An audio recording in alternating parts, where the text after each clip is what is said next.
नमस्कार, मैं पवन कुमारी सरकारी सीनियर सेकेंडरी स्कूल मैंगरवाल में बतौर हिंदी अध्यापिका पढ़ा रही हूँ। मेरा आज का विषय है राष्ट्र के गौरव प्रतीक। किसी भी विषय को हमें यदि बच्चों को अच्छे ढंग से पढ़ाना हो तो वो चित्रों के द्वारा या चार्ट के द्वारा अच्छे ढंग से पढ़ते हैं, समझते हैं। तो मैंने अपना टॉपिक लिया है राष्ट्र के गौरव प्रतीक। कोई भी राष्ट्र है अपने सम्मान, प्रतिष्ठा और स्वाभिमान को दिखाने के लिए अपने जो है प्रतीक निश्चित करता है, उन्हें ही राष्ट्रीय चिन्ह कहते हैं, राष्ट्रीय प्रतीक कहते हैं। इनमें आ जाता है राष्ट्रीय ध्वज, राष्ट्रीय गान, राष्ट्रीय पशु पक्षी इत्यादि। तो जैसे कि हमारे बच्चे अच्छे से जानते ही हैं और बचपन से जानते आते हैं कि हमारे देश का ध्वज जो है वो है तिरंगा। तिरंगा जो 3 पट्टियों के मेल से बना हुआ है। इसमें अशोक चक्र है जो 24 घंटे निरंतर काम करने की प्रेरणा देता है। उसके आगे है हमारे देश का राष्ट्रीय गान जन गण मन अधिनायक जय है। यह प्रत्येक प्रार्थना सभा में गाया जाता है। अभी तो ये कंपल्सरी सिनेमा हॉल में भी लगाया जाता है।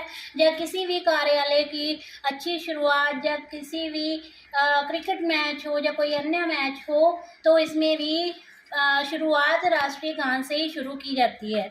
उसके बाद है हमारे देश का राष्ट्रीय चिन्ह अशोक स्तंभ, जिसमें 4 शेर प्रदर्शित होते हैं जो हमें साहस और दृढ़ता का संदेश देते हैं।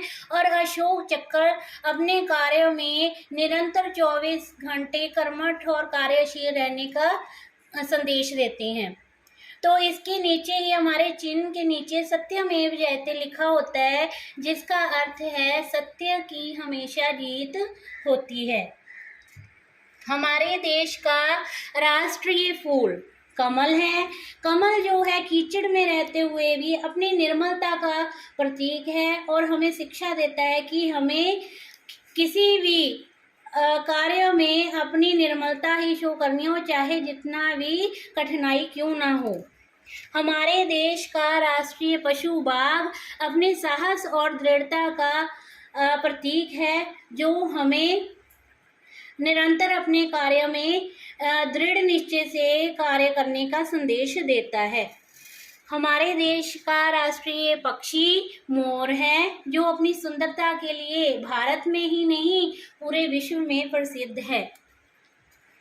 हमारे देश का राष्ट्रीय वृक्ष बरगद है, जिसकी डालियां हमें ये संदेश देती हैं कि हमें अपनी संस्कृति और सभ्यता के साथ हमेशा जुड़े रहना चाहिए। हमारे देश का राष्ट्रीय फल आम है, जो अपनी मिठास के लिए प्रसिद्ध है और अपनी वाणी को मधुरता और मिठास से परिपूर्ण करना चाहिए, ये संदेश देता है। इसी के साथ मेरा आज ये विषय समाप्त होता है। धन्यवाद।